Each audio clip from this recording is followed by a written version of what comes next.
Welcome back, everyone. And we have some stuff to uncover. So let's start by wrapping up our CFL coverage. It's just the Toronto Argonauts are still undefeated against Winnipeg in all their Grey Cup matches. Is The Argonauts managed to pull off a stunner 24-23 finish that ended in a blocked field goal. Oh, what a clutch play. Hey, the CFL season is officially over as we now move on to the NHL. Our division race. I'm not sure if anything has changed that much. New Jersey is leading the Metropolitan Division, and followed by the Hurricane and the Islanders. Whereas the Atlantic has Bruins, the Maple Leafs, and the Lightning, who are starting to show their wear and tear still,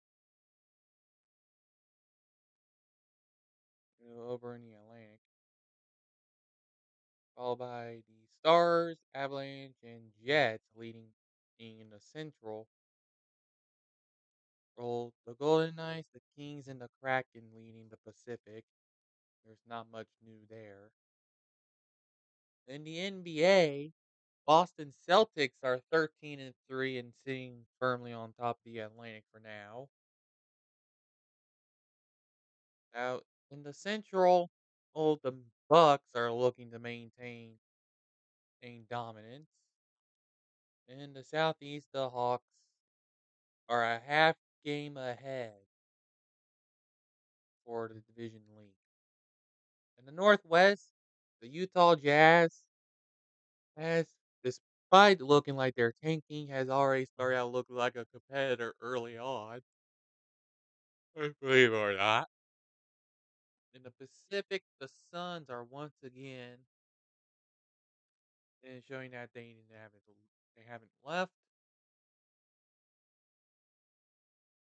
Whereas the Warriors have fallen down pretty hard to start, and the Lakers are sucking at 5-10.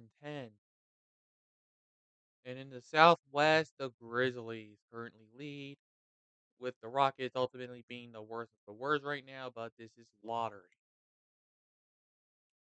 So next up, we have our official Week 12 predictions for the NFL. Following the Lions winning 3 straight games heading into Thanksgiving, the Eagles barely inching out a win against the Colts, the Cowboys dominating, a slugfest in Baltimore and in New England. And so there have been some ups and downs for sure. But now, with the international series pretty much coming to a close, those ones stackers, or they may already be over by the time this goes up.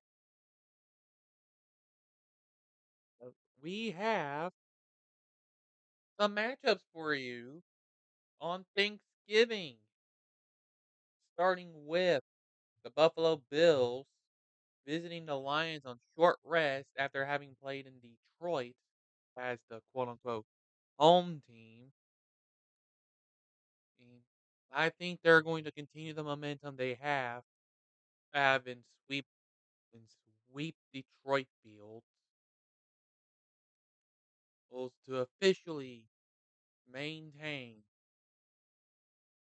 and reclaim, and at least at the time, the number one spot.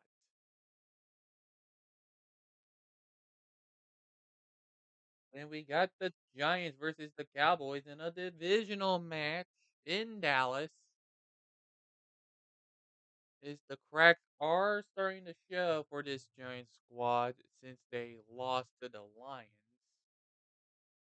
They were out with some pieces gone, and I think that this is the time where the Cowboys sweep the season series. As a result, although simply being the better team, they're having a better momentum. And then we got the Patriots versus the Vikings on Thursday night football on NBC, not Prime Video this time. They got set aside. I I don't see the Vikings staying down for long after being embarrassed at home. So I'm gonna take the Vikings. There are a lot of things going on in both the AFC and the NFC to where it is possible that an entire division can make playoffs, but it'll be a long road. A really long road. So long that I have to yawn. Next is the Sunday games. Let's start with the 1 o'clock. Broncos versus Panthers. Both teams need a win, and this is the last chance the Panthers can try to just start to bounce back before the bye, which means they could use some momentum. However, they don't have the talent there to get it done, and whereas the Broncos do have the talent to get it done. Despite this being a tank bowl, I'm gonna go Denver. The Falcons versus Washington. Honestly, I'm not sure what to think about this one. So much stuff has gone wrong for one team or the other. Sure, this is a battle of 500 and division and playoffs. It's gonna be hard to say who's gonna suck the least.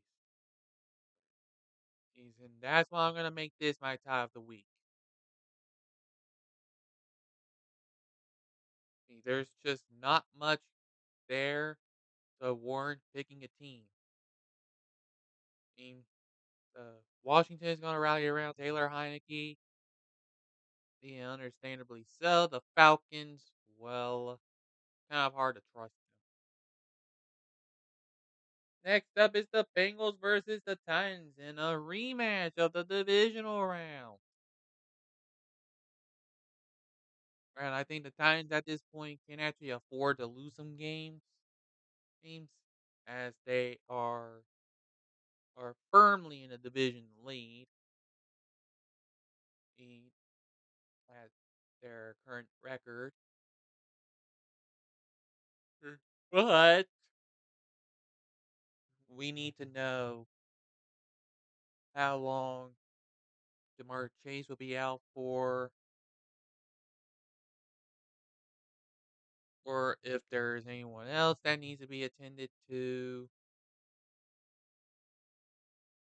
But as long as they still got some solid weapons, the Bengals can pull this one out.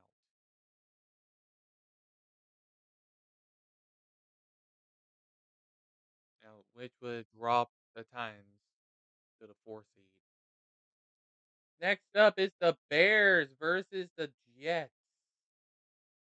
I do not see the Jets staying down for long after losing to the Patriots. They're going to bounce back against the Bears. There's to maintain a position in the playoffs.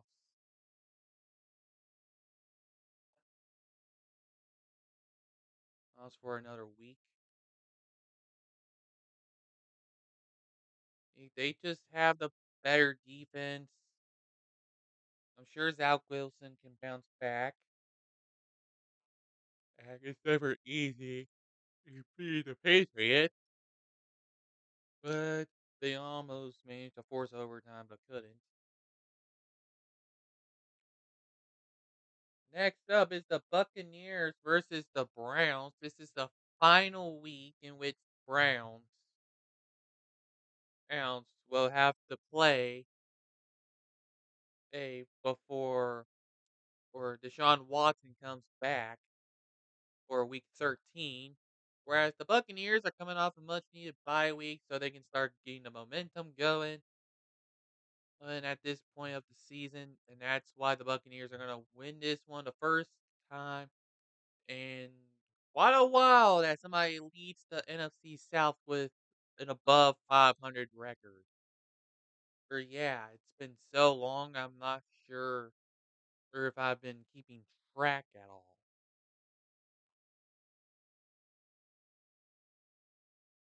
But now we move on to the Ravens versus the Jaguars. Our Ravens are coming off a sloppy win over a team they should have won easily. Whereas the Jags are coming off a bye week, hoping to get some sort of late season momentum going, need to win as many games as they possibly can.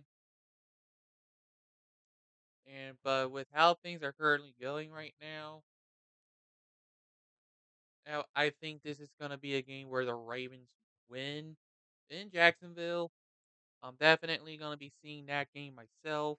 So we'll see what happens and see if I get it right. Next up is the Houston Texans visiting the Miami Dolphins, who are coming off a bye. The Texans suck, and there's a lot of momentum going the Dolphins' way. They're going to maintain the lead in their division for another week as they beat the Texans easily. You remember, Texans are coming off a loss. And I believe this would make the Texans first team to be eliminated from playoff contention because, of course, it would.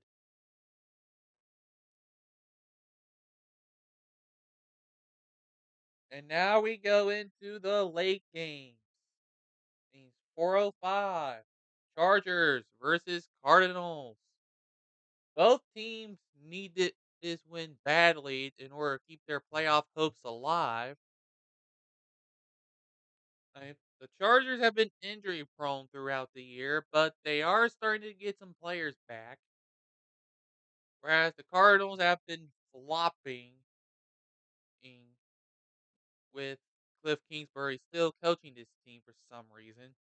And it's about right on schedule for late season collapses, and that's why the Chargers are going to win this game. It's gonna be because of late season collapses.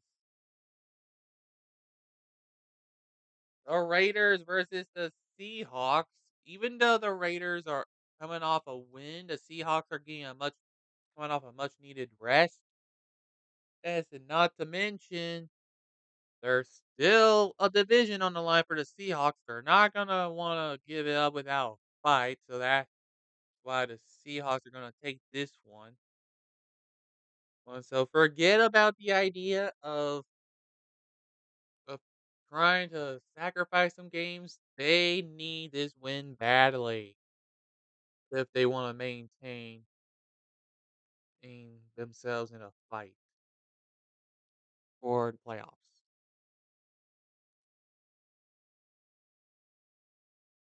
Now we go over to the 425 game.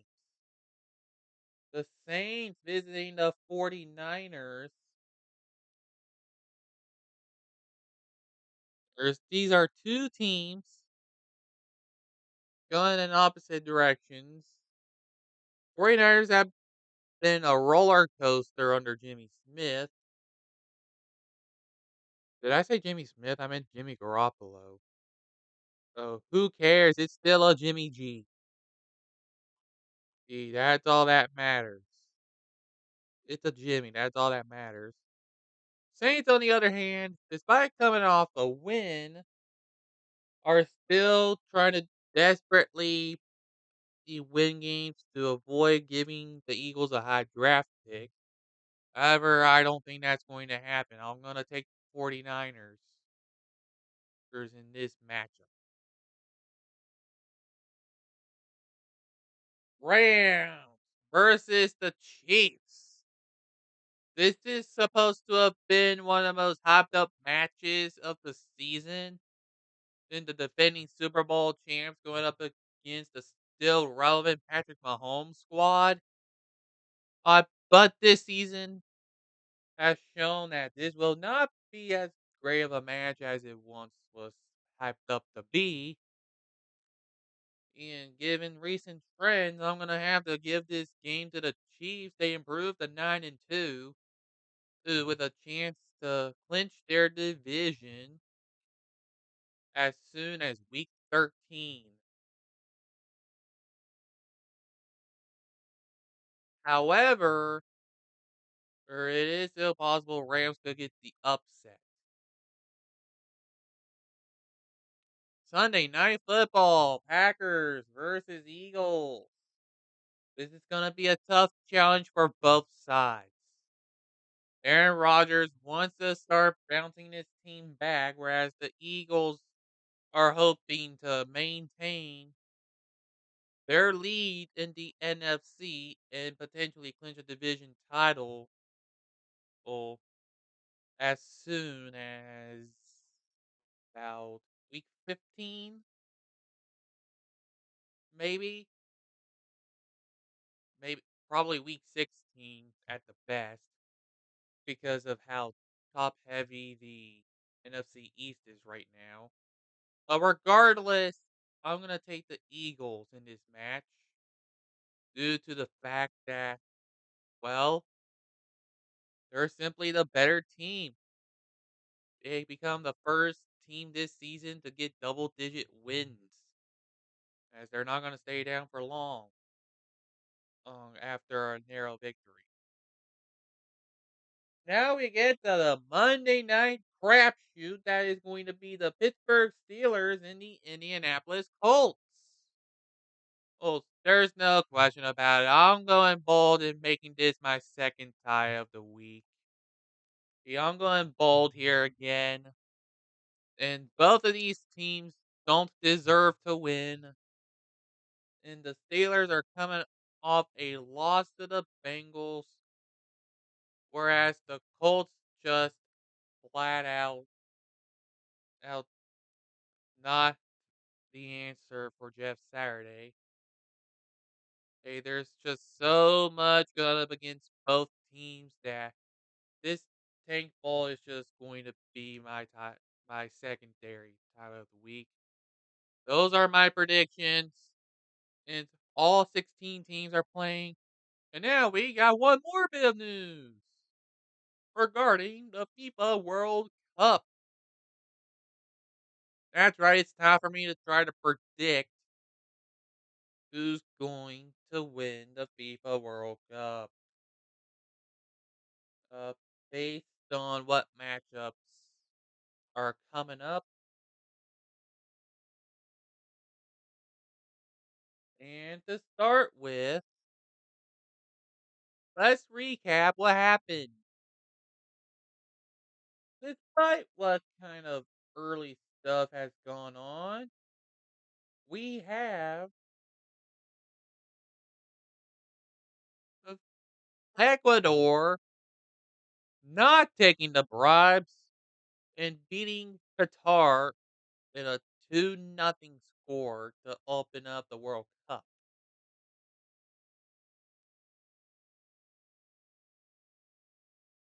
because they are not going to play around. Now, England versus Iran is already going as of this video. So, with uh, Senegal versus the Netherlands coming up, followed by USA versus Wales. I think England will at least make the round of 16. Whereas the USA doesn't because we have a habit of doing so. I think I have Wales winning that game.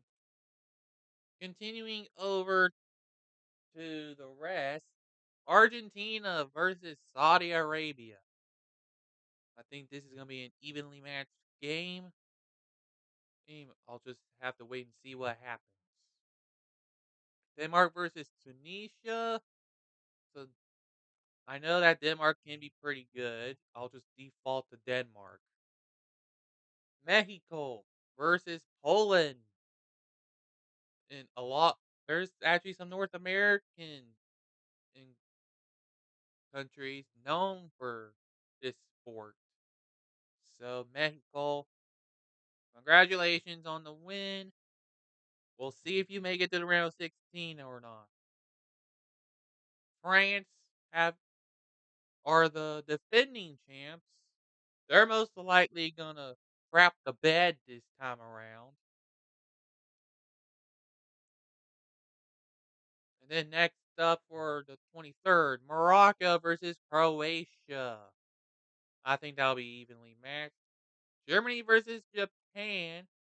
I'm going against the odds and picking Japan to win this match because why not? Spain versus Costa Rica. Uh, I'll go with Spain just by default. Then Belgium versus Canada. I'll pick Canada in this match. Going into Thursday, hey, this is the farthest I'm going to predict. Switzerland versus Cameroon. Mm, I think that'll be evenly matched. Uruguay versus Korea Republic. I think that'll be evenly matched. Portugal versus Ghana. I think that'll be evenly matched too. And Brazil versus Serbia. I'll go with Brazil in this scenario. There's really not much else for me to provide. I'll just wait and see who makes the round of 16, maybe.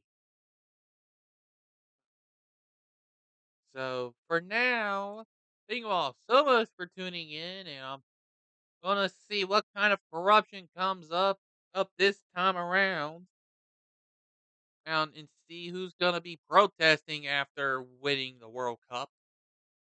That's gonna be a obvious crapshoot.